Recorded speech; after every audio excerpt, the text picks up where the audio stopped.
මන්ත්‍රතුමනි මම බොහොම කැමති පිත්තල හරිකඩ මන්ත්‍රයෙක් නෙමෙයි රත්තරන් වගේ මන්ත්‍රයෙක්ට පස්සේ කතා කරන්න. එතුමා ආණ්ඩුව සම්බන්ධයෙන් ආරක්ෂා කළ කතා කරා වගේම අපි යථාර්ථය එළිදරව් කිරීම අපේ යුතුයකමක් ලෙසත් අපි මේ අවස්ථාවේ මතක් කරනවා. දැන් කිව්වේ එකයි වෙන්නේ එකයි. කිව්වේ තැබෑරුම් වහලා තියෙනවලු නමුත් හෝටල් තියෙන වැඩි වෙලා තියෙනවා. කියන්නේ මේ කැසිනෝ අරක නැහැ කියලා නවත්තන්න හදනවලු මේ දේශීය වශයෙන් කරන කැසිනෝ කාර්ය පැත්තට සුද්දට බාර දෙන්න හදනවා. මේ ජාතිකත්වය ආරක්ෂා කරන්න හදනවා කියපු ආණ්ඩුව කන පිට පෙරලලා මොනවා කතා කරනවද කියන එක තමයි මේ අවස්ථාවේ කියන්නේ. හැබැයි එක්සත් ජාතික පක්ෂය මීට මතයක් ඉදිරිපත් කළා මේ කරන්නේ වංචාවක් මිසක් දූෂණයක් මිසක් වෙනින් නෙවෙයි. මොකද මේ අද රටට ආයෝජකයෝ එන්නෙත් නැහැ. එන්නේ නැති නිසා අද ආයෝජකයෝ සම්බන්ධයෙන් ඒක පැත්තකට දාලා මේ වගේ කැසිනෝ කාර්ය ගෙනහවම රටේ ආර්ථිකය ඉදිරියට තල්ලු කරන්න පුළුවන් වෙනවා කියන මතයෙන් තමයි මේවා කරලා තියෙන්නේ. තැබෑරුම් වැඩි වෙනවා. අනිවාර්යයෙන්ම එක පැත්තකින් F4 ලයිසන් අඩු වුණාට හෝටල් සහ ඒ සම්බන්ධ ලයිසන් 100-200කින් වැඩි වෙලා. මොනවද නැහැ කියන්නේ? ඔබතුමාලා එක පැත්තේ එකක් අඩු වෙලා තියෙනවා. තමයි දූෂණය රීටේල් එක අඩු වෙලා හෝල්සේල් එකේ වැඩි වෙලා. ඒ ඔබතුමා කියන එකනේ. ඔය තමාලා දන්නවද පොලිසිය අනුබද්ධ ඒ වගේ සමාජශාලා කීයක් අවසර නැතුව කටයුතු කරනවද කියලා. අන්න. ඉතින් ඔබතුමාලා මොනවද කරන්නේ? දේශපාලනයේ තියෙන යාළුවෝ මිත්‍රයෝ ටිකට බලා ගිහිල්ලා කරපල්ල ඕන එකක්. ඒතර බදු ගෙවන්නෙත් නැහැ. මෙලෝ දෙයක් නැහැ. තමාලගේ ඔය තියෙන ලයිසන් වල ප්‍රමාණයට වැටෙන්නෙත් නැහැ. නිකම් බොරුවට එක්සත් ජාතික පක්ෂය බැලලා මේ රට සංවර්ධනය කරන්න බෑ ඇමතුමනි. මම අහනවා ඔබතුමාලා උතරම් තියෙනවනම් ගිහිල්ලා ලයිසන් 6ක් තියෙනවා කියලා කියනවනේ දැන් ජනාධිපති. වහලා දාන්නකෝ. ඇයි ඔක තියාගෙන ඉන්නේ? සුදු වෑන් වලින් උස්සන මාධ්‍යකාරයෝ ඉන්නවනම් ඒ වගේම තියෙන රජයත් තුලින් ඇයි මේවා ටික වහලා දාන්න බැරි වන්නේ? ඔබතුමාලා එක පැත්තකින් හරි හොඳයි කරගෙන යන්න කියනවා අනිත් පැත්තේ විවේචනය කරනවා. මෙන්න මේ නිසා තමයි මේ රට ආයෝජක වෙන්නේ නැත්තේ. අයවැය ජනාධිපති ඇවිල්ලා කියන 115කට කාර් අඩු කරනවා කියලා මාස දෙකේ 145කට වැඩි කරනවා. අන්න ඒ සම්බන්ධයෙන් මේ ප්‍රතිපත්තියක් නැති ආණ්ඩුවක් නිසා තමයි අද රටේ ආර්ථිකය වැටලා තියෙන්නේ. මම විතරක් නෙමෙයි දැන් ඔබතුමායි මම කියන හැබැයිකටම පැනලා උත්තර දෙන්න ගියොත් ඔබතුමාට වෙනින් දෙයක් නෑ. දැන් මේ කතා කරලා ඉඳගත්ත විතරනේ. කමන්නේ. ඉතින් කතා කරලා කියන එකක්. ඔබතුමා මේ දැන් කතා කරලා මං අහන්නේ. මොකද්ද? ඡන්දයක් මම පරදින්න බෑ. මොකද මේ අපි තොගේට දිනන්නේ. තමාලගේ මතක තියාගන්න ඡන්දයක් තියන්න ඔක්කොම එක දවසකට පළාත් සභා කෑලි තියාගෙන ප්‍රාදේශ සභා අර කෑලි තියාගෙන ඊට පස්සේ කොන්දක් නෑ. තමාලා හිතනවා තමාලගේ හැමදාසම මේ කන්ද උඩ ඉන්නවයි කියලා. ඔහොම තමයි එක්සත් ජාතික පක්ෂ 77 94 හිටියේ. නමුත් අන්තිමට වැටෙන දවසේ වැටෙන හොම්බ අනාගෙන. ඒක වැඩි කල නැහැ. ඔබතුමාලා තමයි. තමාලාගේ ඔක්කොම පිරීලා කියලා තියෙන්නේ. තමාලා ඉන්නේ මහින්ද රාජපක්ෂගේ පීඨෙන් තමයි. මහින්ද රාජපක්ෂත් කන්දෙන් පල්ලයට එන නිසා වැඩි කල යන්න ඉස්සර ඔයක වැටුනහම ඔබතුමාලා අපත් නැති වෙනවා කියන එක විතරයි තියෙන්නේ. ඒ නිසා තමාලා රටක් ගෙනියන්නේ නැහැ. තමාලාගේ එකම දේ තමයි විපක්ෂයට අරක වෙන එකයි මේක වෙන එකයි දේශපාලන පක්ෂ කඩන එකයි. තමාලට ওই උරුමේ වැඩි කල් යන නිසා ලැබෙනවා. අපි මේ අන්තිම වටේ ඔය යවෙන්නේ. බය වෙන්න එපා. ඔබතුමාලා රටේ ආර්ථික ආණ්ඩුවක් දීලා තියෙන විපක්ෂ කඩලා පක්ෂ කඩන එක නෙමෙයි. තමාලා තියෙන ආර්ථිකය හදන්න. ඔය දෙක හදන්නේ. ඔන්න බලන්න. ඔය මංගල ගැන කතා මතක තියාගන්න. මංගල තමයි තමාලගේ ඇමතිවරුන්ගේ වැඩිම මේ ආණ්ඩුවට අභියෝගයක් කරන්නේ. ඒ නිසා තමයි මංගලට ගහන්නේ. එයාට කොන්දක් තියනවා ගහන්න. අන්න ඒ නිසා තමයි මහින්ද රාජපක්ෂ බලයට ගෙනාවගේම මහින්ද රාජපක්ෂ නැති කරත් මංගල කියන එක මේ වගේ මතක් කරනවා. තමාලා නිකන් බොරුවට මේව කරන්න ඕනේ නැහැ. ඉතින් ඒ නිසා බය වෙන්න එපා. අපි අපේ වැඩේ කරන්නම්. තමාලා ආණ්ඩුව ගෙනියන්න. ඔන්න බලන්න තමාලගේ නියෝජ්‍ය ඇමති මොනවද කියන්නේ? අද පත්තරේ තියෙනවා නියෝජ්‍ය ඇමතිගෙන් කැබිනට්ටුවට වෙඩිල්ලක්. සැමියා ඇමති, නෝනා ලේකම්, පුතා සම්බන්ධීකරණ ලේකම්, දුව මාධ්‍ය ලේකම්. යකෝ මේක මාර ආණ්ඩුවන්නේ.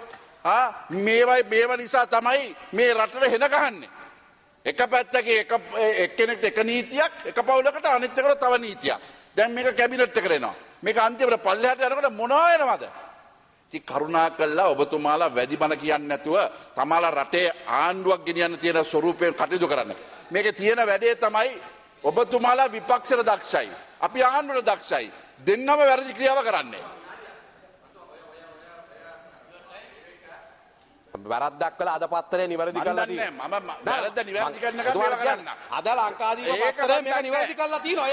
ඒ මේක කියලා තියෙනවා. ඒ නියෝජ්‍යමතුමා මේව දෙයක් කිව්වේ නෑ. නමුත් මේ කියලා තියෙන දේ ඕවා මේ වගේ පට්ටපල් මේ වගේ මේ ඉතින් මේ මොකද අහන්න? ඒක නායක ඇමතුමාගේ අහන්න.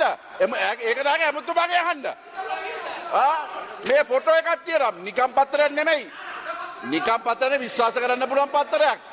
ඉතින් ඔබතුමා කෑ ගහන්න ඕනේ නෑ. ඔබතුමාගේ බිරිඳ නෙමෙයි. ඔබතුමාගේ දුව නෙමෙයි. ඔබතුමාගේ පුතා නෙමෙයි. ඉතින් මොකද දෙන ප්‍රශ්නේ? ඔබතුමාලා ඉතින් පැත්තට ඉන්නකෝ.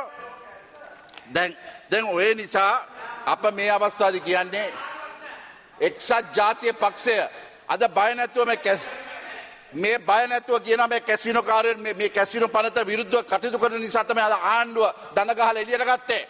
අද එක්සත් ජාතික පක්ෂ නිසා තමයි තියෙන්නේ. ස්වාමීන් වහන්සේලා බොරු කරනවා, මහානායක ස්වාමීන් කියලා බොරු කියනවා. ඊට පස්සේ ගිහිලා කියනවා එක්සත් ජාතික පක්ෂේ කාලේ ගෙනවා. අපි අභියෝග කරනවා. එක්සත් ජාතික පක්ෂේ එක්කෙනෙක් ඔයගේ ලයිසන් තියනවා නම් වහම හෙළිදරව් කරන්න. ලයිසන් එකක් දීලා නැහැ. මේක ගෙනාවේ අවුරුදු 5කට ඉස්සෙල්ලා මේ ආණ්ඩුවයි. මේ ආණ්ඩුව තුලින් මිලියන් 500ක් ඒ 6 දෙනෙක්ගෙන් ගන්නවා. ඒ 6 දෙනාගේ ඔය ගන්න ලයිසන් නැහැ. මේක නිකන් ගෙවීමක්. ඒ සූදුවට ගෙවන ගෙවීමක් තුලින් තමයි අද ලයිසන් ගෙනියන්න හදන්නේ. අපි අභියෝග කරනවා. ඔබතුමලා උතරම් පිරිසුදු ආණ්ඩුව නම් ගිර වහන්න. සුදු වෑන් වලින් මාධ්‍යකාරයෝ ඔබතුමලා ආණ්ඩුව විරුද්ධව ලිව්වනම් ගිහලා උස්සලා මරනවා වගේ මේ කට්ටිය ගිහලා අල්ලන්න ලේසි වැඩක් නෑ. අපිත් නම් ඔබතුමලාත් එක්ක ගිහලා පෙන්නන්න කොහෙද තියෙන්නේ කියලා ඔබතුමලා නොදන්නවා නම්. සුද්ධ වගේ හැසිරෙන මේ ආණ්ඩුව ඉතින් මේ අවස්ථාවේදී මහානායක ස්වාමීන් වහන්සේ කියලා තියෙනවා මේ පාරට බහිනවා කියලා. ස්වර්ණාගම් වල තියෙන ඒ නායකයෝ කාර්යල මල්කම් රංජිත්ලා කියලා තියෙනවා. මුස්ලිම් අද අපි කියලා තියෙන පක්ෂවල හෙළුරුමේ කියලා එක්සත් ජාතික පක්ෂ කිව්වට පස්සේ ඊට පස්සේ හෙළුරුමේ කියනවා. මුස්ලිම් කොංග්‍රසය කියනවා. ඊට පස්සේ සියලුම පක්ෂ ශ්‍රී ලංකා නිදහස් පක්ෂ ඇර අනිත් ඔක්කොම විරුද්ධ වෙලා තියෙනවා කියන එක මේ අවස්ථාවේ මම මතක් කරනවා. ඒ නිසා තමයි දන ගහගෙන එළියට අරන් තියෙන්නේ.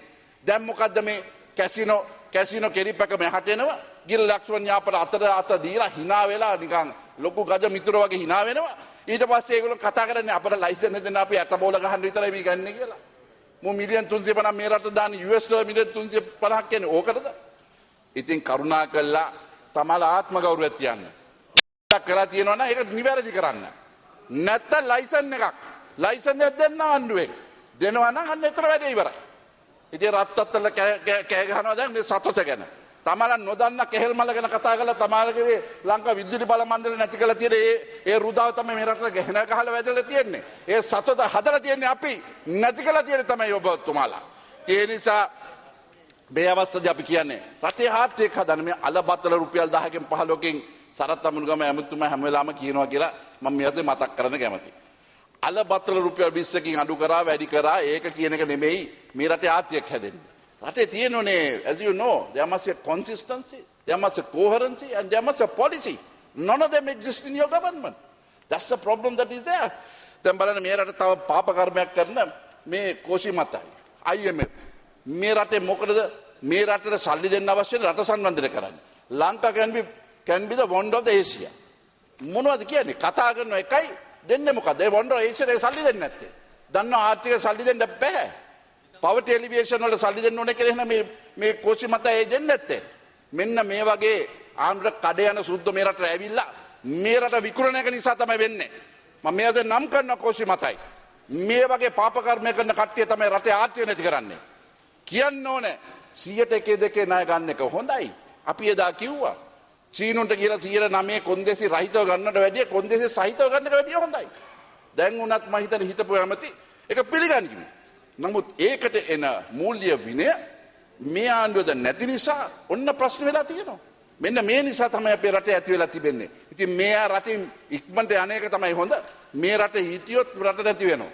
කියන්නේ ඒ සම්බන්ධයෙන් අපිට කියන්න පුළුවන් එකම දේ තමයි මේ රට හදන්න තියෙන එකම මාර්ගය තමයි මූල්‍ය විනයක් ඇති කිරීම. ඒ මූල්‍ය විනයක් තුලින් තමයි රට හදන්න පුළුවන් වන්නේ. මේ රටේ මූල්‍ය විනය නැති වෙලා තියෙන නිසා තමයි අද මේ කැසිනෝ කාරෝ ගේන්න තියෙන්නේ. ඉතින් ඒක අද නවත්තලා තියෙන එක්සත් ජාතික පක්ෂයේ අභියෝගය නිසා. ඉතින් අපි අහනවා මේක తాවකාලිකද නැත්නම් මේක සම්පූර්ණ නැති කරනවද? මේක අනිවාර්යයෙන් ඔයගොල්ලෝ ගේනවා. එක්සත් ජාතික පක්ෂය සියලුම දේශපාලන පක්ෂ එකතු වුණත් ශ්‍රී ලංකා නිදහස් පක්ෂය මේක ගේනවා කියන එක අපි මේකට කියනවා. මොකෝ මෙතෙක් දුර ඔක්කොම දෙන්න තියෙන සල්ලි අරන් ඉවරයි. ඉතින් මේක දෙන්න නැතුව ඉන්න බෑ. දැන් සාධාරණීකරණයක් ඉෂ්ට කරන්න හදනවා. මේ ස්ට්‍රැටජික් ඩෙවලොප්මන්ට් එක ගේන්න හදපු ඊයේ ඒ හෙට එන පනතේ මේකේ තියෙන මේ සූදුසා මේක සම්මත කිරීමක්. ඉතින් මේක වෙන්නේ ලයිසන් ඕනේ ඒක තුලින්ම ඇති කරන එකක් තමයි මේ අවස්ථාවේ ඇති කරන්නේ. එතකොට බලන්න අපි බලන්න මේ අවස්ථාවේදී ගරුතර කතුරුලේ රතන ස්වාමීන් වහන්සේ මොනවද කියන්නේ? මේ මං සිලෝන් ටුඩේ පත්තරේ කියනවා. Government has discarded us like a rotten piece of fish. කවුද මේ කියන්නේ? මේ කියන්නේ මේ අතුරුලේ රතන ස්වාමීන් වහන්සේ. හෙළවුරුමේ මේ වගේ ආණ්ඩුව ඇතුලේ කැබිනට් මණ්ඩලය තියාගෙන මේ වගේ කියනවා නම් තාම මොනවද කියන්න තියෙන්නේ? මේක කියලා තියෙන ඊයේ. මේ අවුරුදු 2කට 3කට ඉස්සෙල්ලා කියන එක නෙමෙයි. මෙන්න මේ වගේ ස්වරූපයෙන් තමයි ගමන් කරන්නේ. ඉතින් එයාට ලැජ්ජත් මේක ඇතුලේ ඉන්න මේ වගේ කියන එක අපි අගය කරනවා. නමුත් හිට්ලර් මේක ඇතුලේ ඉඳන් මොනව කරනවද? මේක ඉස්සෙල්ලා පනතට අනුමත කරේ නැද්ද මේ කැසිනෝ වලට එතන ඉන්න හෙළවුරුමේ ඇමතිවර? අනුමත කරේ නැත්නම් එහෙනම් විරුද්ධ දුන්නද? විරුද්ධ දුන්න නම් ඇයි එහෙනම් තාම එතන ඉන්නේ? ඒවා කිය අන්තිමට මේක සම්පූර්ණයෙන් ව්‍යංගය වෙන දෙයක් කරලා තියෙනවා. ඊට වඩා දෙයක් කියනවා. බලන්න පීපී ජයසූරිය මොනවද කියන්නේ? If the private sector stops giving bribes and lobbying customs and tax officers, that will make our task easier. මුන් ගන්නේ නැහැ කියලාද මේ කතා කරන්නේ? private sector දැන් බනිනවා private sector එකට. මොකද private sector ඒගොල්ලන්ට යමක් දුන්නේ නැත්නම් ගන්න බෑ. මෙන්න මේ වගේ දේවල් නිසා තමයි අද රටේ මේක සම්පූර්ණ දූෂණ ගුලකට වැටලා තියෙනවා කියන එක තමයි අපිට පේන්න තියෙන එකම දේ. ඉතින් මේක තුලින් කොහොමද අපි ආර්ථික හදාගෙන ඉදිරියට යන්නේ? අද මූල්‍ය 55ක් ගේනවා. අද ජීවන වියදම මේක යම් විදියකින් ආරක්ෂා කරන්න ඕනේ කියලා ඒකට 3-4ක් ගේනවා.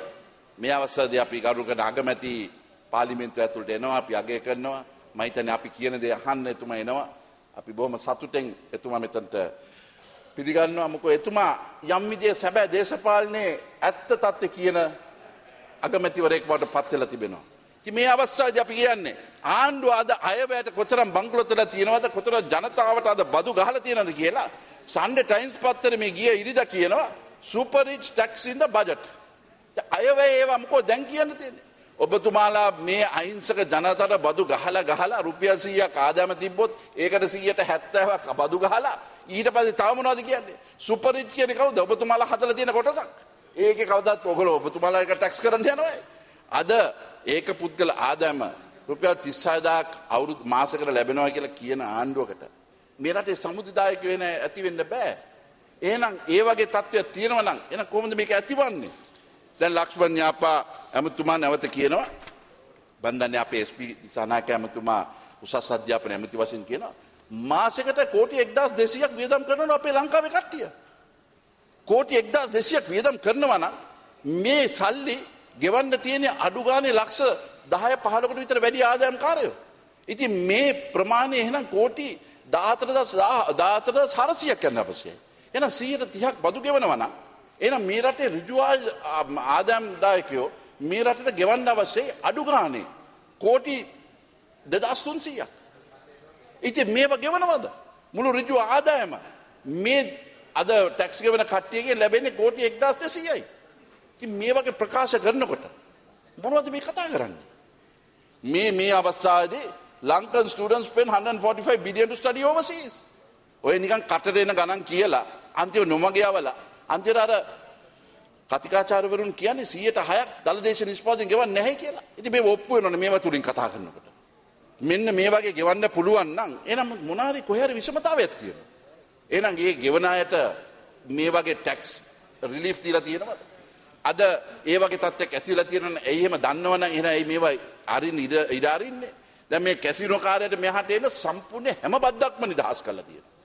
නමුත් අහිංසක රුපියල් 10,000ක් 15,000ක් ආදායමක් උපයන එක්කනට තමාගේ භූමි තෙල් වලට තියෙන ටැක්ස් එක, තමාගේ කිරි පැකටේ තියෙන ටැක්ස් එක, තමාගේ පරිප්පු ටිකට තියෙන ටැක්ස් එක මොනවද මේ කරන්නේ? ඊට පස්සේ ආණ්ඩුව වෙනින් ඒවා කතා කර ඉන්නවා. ඉතින් ඇමතුමනි මේ අවස්ථාවේදී නාස්තිය තමයි රජ වෙලා තියෙන්නේ. මේ නාස්තිය නිසා තමයි මේ ප්‍රශ්නේ ඇතිවන්නේ. බලන්න ශ්‍රී ලංකා නායතන අද මේ අවුරුද්දට 2010 කෝටි 2900ක් කලාපේ තියෙන එක 2011 එක 2000 කෝටි 3100ක් වෙනවා. ගිය අවුරුද්දේ එක කෝටි 2600කට වැඩි වෙලා අඩු වෙලා තියෙනවා. ඉතින් මේක තුලින් මොනවද වෙන්නේ? අපි ප්‍රශ්නයක් කියව ශ්‍රී ලංකන් නායතනේ තමයි ආදායම පෙන්වන්නේ කියලා. වියදම 130කින් වැඩි කළා ආදායම 105කින් වැඩි කළා තියෙනවා. මේ මෙන්න මෙතන අපිට ඒවල තියෙනවා. ඉතින් මේ වගේ ශ්‍රී ලංකා නායතනේ දුවන කට්ටිය මේ රටේ බස් එකක් දුවන්න බැරි කට්ටිය අද අහස් යාන දුවන්න පටන් ගත්තාම වෙන පාප ක්‍රියාවක්. මිහින් යානාව කෝටි අවුරුද්දකට 150ක් කලාප. ශ්‍රී ලංකා නායතනත් එකතු වුණාම මේ වගේ රටේ බදු ජනතාවගේ සල්ලි පාවිච්චි කරන එක මේව ගැන ඔබතුමාට කැක්කුමක් නැද්ද? ඊට පස්සේ කියනවා අලබතල සම්බන්ධව ඔන්න රුපියල් 10ක් 15ක් වැඩි කරනවා කියලා. අද අපේ සරත් අමුණුගම ඇමතුමාගේ මූලික කතාව තුලින් සම්පූර්ණයෙන්ම පෙන්වන්නේ ඒක විතරයි. ඉතින් මේ ඔක්කොම තුල තියෙන්නේ ඔන්න අලයි බතලයි ඔන්න ඔය තුලින් තන ඔය ආදායම වැඩිවීම. ඉතින් ඇමතුමනි මීට වැඩි අපි වමනාවෙන් මේ රටේ ආර්ථිකය හදන්න අවශ්‍යයි. මේ රටේ යන ගමන බොහොම භයානකයි. බලන්න ඇමරිකාව වගේ ඉතාමත් ප්‍රබල ආණ්ඩුවක් ධන ගැස්සුව දවස් 16කට මෙන්න මේක තමයි පාර්ලිමේන්තුවෙන් කරන්න අවශ්‍ය වන්නේ. එදා සෙනට් එක අනුමත කරාට කොංග්‍රස් එක බැහැයි කිව්වා. ඔබාමා අසරණ වුණා. අන්තිමට දෙකම එකතු වෙලා මෙන්න තියෙන ණය ප්‍රමාණය අඩු කරන්න කටයුතු කරා. ඉතින් ඒ වගේ වුණාම මේ රටේ මොනවද? මේ පාර්ලිමේන්තුව අනුමතය දෙනවා තියෙන ජනාධිපතියන් ණය බර තවත් වැඩි කරන්න. ණය වැඩි වෙනවා ආදායම අඩු වෙනවා. රට බංකොලොත් වෙනවා. මේකට උත්තරයක් සපයන්නේ නැහැ. ඉතින් මේව තමයි අපි ජාතික ආර්ථිකයක් වශයෙන් හදන්න තියෙන එකම දේ. මේ ජාතික ආර්ථිකයක් හැදුවේ නැත්තම් මේ රටේ කඩා වැටෙනවා. කඩා වැටෙන වැඩි කල නැහැ. ඔබතුමාලා ඇමරිකාවට hina වුණාට සැබෑ තත්ත්වය තමයි ලංකාවේ ආර්ථිකය කඩා වැටිලා මේක බංකොලොත් වෙලා ඉවරයි. බලන්න Sri Lankan cricket waste to cost public 3.2 billion. ඒ කියන්නේ කෝටි 320ක්. ශ්‍රී ලංකන් ක්‍රිකට් පදනම තුලින් වියදම් කරන්න එපයි කියලා අපි පෙන්නලා දුන්නාම ඒගොල්ලෝ ආදායමක් තිබෙන්නේ නැහැ. අද ඒක සම්පූර්ණ කපා හැරලා ඒ බල උසුරන්න වෙන්නේ ජනතාවට. සමෘද්ධි වලට අද උදේ පෙන්නුවා කෝටි 960යි වියදම් කරන්නේ. මෙන්න මේ 320 මේ වගේ අපතේ වෙනකොට මේව කවුද කටයුතු කරන්නේ? කිව්වා සංවර්ධනයක් කියලා. සූර්යවලට ක්‍රිකට් ගහන කට්ටිය එන්නේ නැහැ.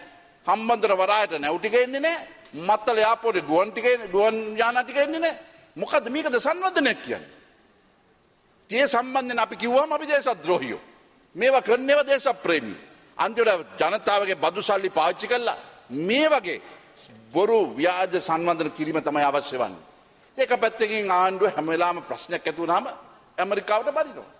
දැන් මම මේ ඊයේ පෙරේදා කටුනායක යන්න තිබ්බා යම් දෙයකට බලනකොට ලොකුවට අඩි 25ක 30ක විතර තියෙන ඔබාමයි මිෂෙලුයි ජනාධිපති රාජපක්ෂයි ශ්‍රීලංකනී රාජපක්ෂ මැතිණියත් එක්ක. ඉතින් මේ කුමන්ත්‍රණ කරුවත් එක්ක ෆොටෝග්‍රාෆ් ගහලා ලංකාවට පෙන්නන මේ කුමන්ත්‍රණ කරුවත් එක්ක ඉන්නවයි කියලා.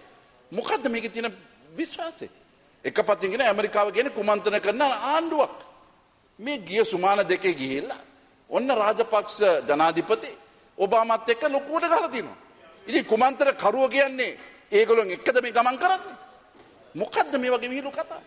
ඉතින් මේ සම්බන්ධයෙන් රටේ ආර්ථිකය ගැන හදන්න නැතුව මේ බොරු කතා කර අප කියන්නේ එක දෙයයි.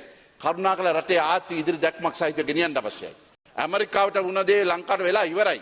ලංකාවේ තියෙන දුර්වල පාලනය නිසා මූල්‍ය පාලනය නිසා මේ වගේ ඇදගෙන යනවා. ඒ නිසා කරුණාකර මේ අවස්ථාවේ අපිට කියන්න පුළුවන් එකම දේ තමයි රටේ ආර්ථික හදන්න බලන්න මහ බැංකුව. ලංකා මහ බැංකුවේ වෙලා තියෙන ප්‍රතිපත්ති අද දේශපාලනය කරන්න තියෙන නිසා අද ගෝල්ඩන් කී වගේ කම්පැනි වැටලා තියෙනවා. අද ඒ වැටලා තියෙන ආයෝජකේ සල්ලි පාවිච්චි කළා. අද මහ බැංකුවේ අධිපතිගේ යාළුවෝ මිත්‍රයෝ ටික එතන දාලා කම්පැනි 15ක් 20ක් ඇදගෙන යනවා කිසිම ප්‍රාග්ධන සත පහක් දාන්න නැතුව. එක පැත්තකින් හයිට් රීජන්සි හෝටලේ අරන් ආණ්ඩුවේ ඉන්න හිත මිත්‍රයන්ට ඒක දීලා ඒ වගේ කෝටි 9600කට විකුණන්න පුළුවන් ආයතනයක් කෝටි 150කට ශ්‍රී ලංකා ආරක්ෂණ සංස්ථාවේ සේවක පිරිස 4 දෙනෙක්ට විකුණන එක සාධාරණද? අර තැන්පත් කරුවන් ලැබුම් වෙලා තාම සත පහක් ලැබෙන්නේ නැතුව එතන ඉන්නවා. මේ සල්ලි ටික ඒගොල්ලෝ ලබා ගත්තා නම් ඒ තැන්පත් කරුවන් ගවන්න හැකියාව තියෙනවා.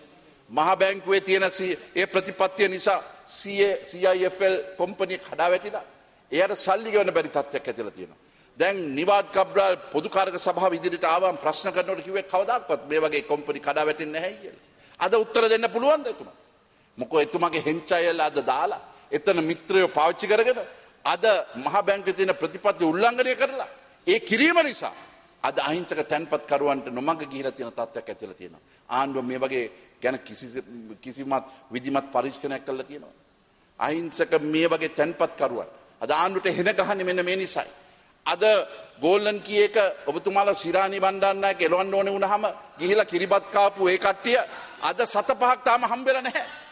පුත්තල මේකෙත් ඉන්නවා. ඒක තමයි තියෙන ලොකුම ප්‍රශ්නය. ඉතින් ඒ නිසා අප මේ අවස්ථාවේ කියන්නේ අඩු ගානේ කියන දේ හිතලා පොල්ල අඩු ගානේ ආරක්ෂකලා වැඩ කරන්න පුළුවන් මේ රටේ තියෙන ප්‍රශ්න ටිකක් අඩු වේවි. ඒ ගෝල්ඩන් කී ඒ තැන්පත් කරුවන් අද කියලා තියෙනවා අපි රැවටුණා මේ කට්ටිය. අපි ගිහිල්ලා කිරිපත් කාලා අන්තිමට තියෙන 7-5ක් නැති කරගත්තයි කියලා.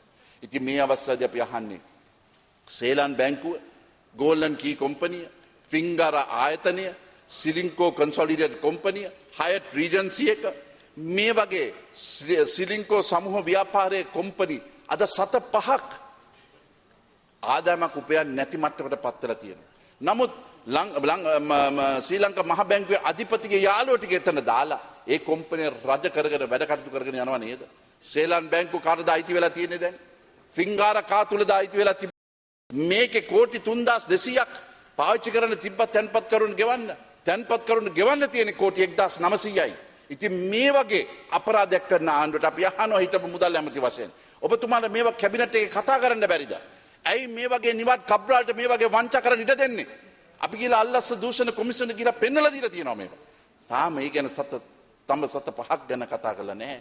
අපි අහන දින කවද පරීක්ෂණය තිබෙන්නේ? ඉතින් මේ නිසා අප අහනවා ආණ්ඩුව සම්බන්ධයෙන් මේ වගේ කරගෙන ආර්ථික වට්ටකට යන ගමනක අපිට තියෙන එකම දේ තමයි මේ රට හදන්න පුළුවන් ආර්ථික ප්‍රතිපත්තියක් ඇති කරන්නේ කවදද? රීති ප්‍රශ්නයක්. මේ සභාවේ උත්තර දිය නොහැකි. නිවාත් කබ්‍රාල් මැතිතුමා මේ රටේ ආර්ථිකය හරියාකාරව හසුරනවා. ඒකට ලැජ්ජයි විනිමය වංචා කරේ කවුද? මේ රටේ පට්ටපල් හොරු ටික අපි අල්ලස්ස දූෂණ කොමිසම කියලා කිව්වා පිරමිඩ් ස්කීම් එක මේ ගෙනලා මේ හොයන්නේ නැති මේ වගේ කට්ටිය ගැන මේවා කරන්න කියලා. ඉතින් සභාපතිතුමනි අපේ මූලාසනේ ඉන්නේ කරුණා කළා මේ නිකරුණේ සද්ද කරන මන්ත්‍රීවරුන්ට පාලනය කරන්න බැරි නම් තමයි රටක් පාලනය කරන්නත් බෑ. අන්න ඒ වගේ තත්ත්වයක් තමයි ඇතිලා තියෙන්නේ. මේ අපේ පැත්තේ එවපු ඔබතුමා කතා කරන්න. මේ අපේ පැත්තේ එවපු මේ වගේ හාදියෝ තමයි මේ පැත්තට ගිහිල්ලා වන්දි බට්ටියෝ වගේ හැසිරෙන්නේ. ඉතින් අපි අහන්නේ අපි කතා කරන්නේ රටක් ගැන. දැන් බලන්න මේ අවස්ථාවේදී කොටස් වෙළඳ පොළ ගැන. කොටස් වෙළඳ පොලේ දැක්කනේ දැන් සුමාන 2-3කට ඉස්සෙල්ලා වැටලා තියෙන කම්පැනි දේශපාලනයක්ද පත් කරලා පම්ප් ඇන්ඩ් ඩම්ප් කියන සිස්ටම් එකක් ඇති කරලා දවස් 2-3ක තියෙන කොටස් විකුණලා දාලා එළියට එනවා. මේවා ඔබතුමාලා අවසර දෙනවද? මගේ හිතවත් අගමැතිතුමනි මම ඔබතුමාට ආමන්ත්‍රණය කරන්නේ කරුණාකර රට බේර ගන්න ඔබතුමාලට පුළුවන්. ඔබතුමාලා මේ මෑත කාලෙදි පෙන්නලා තියෙනවා තමාගේ තියෙන දේශපාලන දර්ශනය. තමා පෙන්නලා තියෙන බය නැතුව තමා වැරදි දේ වැරදි කියලා කියන්න පුළුවන් හැකියාව තියෙනවා. අපිත් එක්ක සම්පූර්ණ සහයෝගය දෙනවා. රට යන්නේ භයානකකාරී තත්ත්වයක්ද රටේ ආර්ථික කඩා වැටලා ඉවරයි අගමැතිතුමනි. ඔබතුමාලා නිහඬව සිටින්න අවශ්‍යයි. ඔබතුමාලා වෙනුවෙන් අපි කතා කරන්න. මොකද මේ අපේ ආර්ථිකය මේ ඔබතුමාලගේ ආර්ථිකය විතරනේ මේ ජාතික ආර්ථිකයක්. මේක කොළ පාට නිල් පාට නෙමෙයි මේක සියලු දෙනාගේ ආර්ථිකය නිසා මේ රටේ කඩා වැටලා තියෙන අවස්ථාවද බංකොලොත් වෙලා තියෙන අවස්ථාවක ඔබතුමාලා පොදු රාජ්‍ය මණ්ඩලයක් ගෙනවා අපි කිසිසේත්ම ප්‍රශ්නයක් නැහැ. රටට හොඳයි. නමුත් ජීවත් වෙන්න පුළුවන් මට්ටමේ වැඩේ කරන්න. රටේ ලෝකෙට පෙන්නලා මේ කොතරම් සංවර්ධන වූ රටක් ගැන කියලා පෙන්නලා වැඩක් නැහැ. රටේ ජනතාව බංකොලොත් වෙලා තියෙනවා නම් රෝල්ස් රොයිස් 50ක් ගෙනවා, බෙන්ස් කාර් 50ක් ගෙනවා කියලා කියනවා. එදා එව්වම නැහැ කිව්වා. කෝටි 500ක් මේකට වියදම් කරලා කොහෙද ජනතාවගේ සල්ලි මේව සම්බන්ධයෙන් ගෙවන්න? ගරු මන්ත්‍රීතුමා විනාඩි 2ක කාලයක් තිබුණා. විනාඩි 2ක්. හරි. රට සංවර්ධනය වෙනට වැඩිය ජනතාව සංවර්ධනය කළා තමයි රටක් සංවර්ධනය කරන්න අවශ්‍ය වෙන්නේ. මේ පොදු රාජ්‍ය මණ්ඩලයට පෙන්වන ලංකාව අප මේ වගේ දුර්වලතා තියෙනවා. අඩු ගානේ මේ එන නායකයෝ 10ක් 15ක් 20ක් 25ක් වෙන්න පුළුවන්. අඩු ගානේ පව් කියලා හිතලවත් අපිට සල්ලි ටිකක් දෙවි. දැන් පෙන්වුනොත් මේක අනිත් රටවලට වැඩිය සංවර්ධනය කරලා තියෙනවා. සල්ලි දෙනවා නෙමෙයි තියෙන සල්ලි ටිකක් ගන්න කියලා මතෙන් තමයි ඉවරෙන්නේ. ඉතින් අගමැතිතුමනි කරුණාකර මේ අන්තිම දවස්වල තුල කරුණාකර මේ පැය 24න් සංවර්ධනය කිරීම නෙමෙයි අපට අවශ්‍ය වන්නේ. අද කොම්පන්ජි වීදියේ මේ කතා කරන මේ මොහොතේ ගෙවල් කැසිනෝ සම්බන්ධයෙන් සහ මේ පොදුරාජ මණ්ඩල ගිය ගමන සාක් සමුරුවට ගෙවල් 500ක් විසි කරා කඩලා නැති කරා මේ ගමන ඒ වගේම ගෙවල් 585ක් කැසිනෝ එන නිසා ඒකට සුද්ධ කරන්න හදනවා. ඉතින් මේ සම්බන්ධයෙන් ඒ අය අඬනකොට රට hina වෙලා වැඩක් නැහැ. ඉතින් මෙන්න මේ සම්බන්ධ අනේ සභාපතිතුමනේ කරුණාකර මේ පුත්තලමේ ඉන්න මේ බූරුව ටික පාර්ලිමේන්තුවේ නෙමෙයි ඒ සත්තු උද්‍යානයට එවන්න. එච්චරයි අපට අවශ්‍ය වන්නේ. ඉතින් අගමැතිතුමා බලන්න තමාලගේ පිරිහීම පේනවා මේක තුලින්. රටේ ආර්ථිකය කඩා වැටලා තියෙනකොට මේ රටේ ජනතාව ලෝකෙට මේ දරවශමන්තුමා මොකද රීති පස්සේ Sir, point of order, sir. Yesterday, the court gave a judgment. උසාවිය වන්දි පට්ටයක් එන්නක මෙතනට එන්නේ නැතුව. ඉතින් ඒ නිසා කතා අගමැතිතුමනි අපි කානුක ඔබතුමාලා තුල විශ්වාසය තියෙනවා. අපි දන්නවා ඔබතුමාට හැකියාව තියෙනවා. මේ අවස්ථාවේදී මිනිසු තුල බල මන්ත්‍රවරු තුල විශ්වාසයක් තියෙනවා. කරුණාකර මේ රටේ ආර්ථිකය කඩා වැටෙන එක නවත්තන්න කටයුතු කරන්න. අපි ඔබතුමාලා කියන දේ අපි ඔබතුමාලා නිශ්ශබ්ද සිටින මොකරොත් තමාලා සුදු වෑන් වලට ඇමතුරුත් යන්න ඉඩ තිබෙනවා. නමුත් අප මේ අවස්ථාවේ ඒ කාර්යභාරය අපි බය නැතුව කරන්නම්. මේ අපට අවශ්‍ය වන්නේ මේ රට හදන්න මිසක් නැති කරගන්න නෙමෙයි. මේ රටේ ආයෝජකයෝ මේ රටේ නැති වෙන විදිහ මේ රටේ කැසිනෝ එක අද නවත්තලා තියෙන එක්සත් ජාතික පක්ෂය කරල ප්‍රබල අභියෝගය නිසායි. ඒ නිසා අගමැතිතුමා ඔබතුමාත් විශ්වාස කරනවා ඇති. මොකද තමාලා කැබිනට් එකේ මන් දන්නවා නිශ්ශබ්ද සිටියා එක්කෙනා දෙන්න මේක ගැන කතා කරේ. ඉතින් අන්න ඒ නිසා මං කරුණාකරලා කියන්නේ රටේ ජීවන වියදම මේ මාසේ පඩිය සුමානකට මදි අගමැතිතුමනි. ඒ මදිවට මේකේ බදු ගහලා දැන් මේ රටේ ජාතික ආර්ථික ආරක්ෂා කරනවා හදනවා කියලා එක පැත්තකින් සරත් අමුරුගම ඇමතිතුමා කියනවා. ඔබතුමා දන්නවා ඒක නෙහෙයි කියලා. මේ කැසිනෝ ලංකාවේ කැසිනෝ නැති කරලා සුද්ධ ගේන්න හදනවා. මේකද ජාතික ආර්ථිකයක් ආරක්ෂා කරන්න හදනවා. ඉතින් ඒ නිසා මම ඔබතුමා කියන නිසා වෙලා හරස් වෙලා තියෙන නිසා කරුණාකරලා රටේ ආර්ථිකය කරුණාකරලා අගමැතිතුමාත් හිටපු අගමැතිතුමාත් මෙතන ඉන්නවා. හිටමු යම් මුදල් ඇමතිත් ඉන්න මේ දන්න කට්ටිය කරුණාකරම විහිළු කරන්න ඉඩ දෙන්න එපා. අද මේ රටේ එක්සත් ජාතික පක්ෂත් එක්ක මේ කැසිනෝ සම්බන්ධ සියලුම දේශපාලන පක්ෂ ශ්‍රී ලංකා නිදහස් පක්ෂය ඇර අනුමත කරලා තියෙනවා. අගමැතිතුමා මේක අනුමත කරනවා. ගරුමැතිතුමා අවසන් කරන්න. ඉතින් ඔබතුමා මෙතන වාරණයක් කරන නිසා මම නිස්සද්ද වෙනවා. ආර්ථික හදන්න එකතු වෙන්න.